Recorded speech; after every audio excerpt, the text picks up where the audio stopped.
11 ते 20 जानेवारी या 10 दिवसांच्या कालावधीत झालेल्या ऊस गाळपापोटी प्रति टन 3025 रुपये प्रमाणे एकूण 53,74,00,000 रुपये सभासद व ऊस पुरवठादार शेतकऱ्यांच्या बँक खात्यावर जमा करण्यात आले आहेत. चालू गळीत हंगामात आतापर्यंत ऊस बिलापोटी एकूण 476,19,00,000 रुपये अदा करण्यात आले आहेत. विठ्ठलराव शिंदे सहकारी साखर कारखान्यांच्या पिंपळनेर आणि करकम युनिटची ही बिलं जमा करण्यात आली आहेत.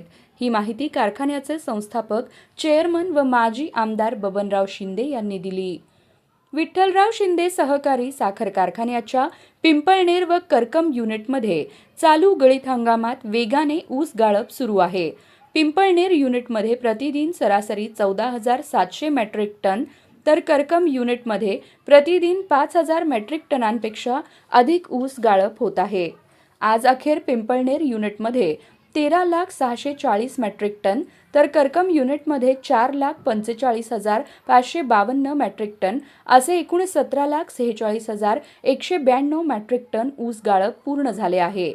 चालू आठवड्यातील 11 ते 20 जानेवारी दरम्यान गाळप झालेल्या ऊसापोटी प्रति टन 3025 रुपयांप्रमाणे ऊस बिलाचा पहिला हप्ता शेतकऱ्यांच्या खात्यावर जमा करण्यात आला आहे.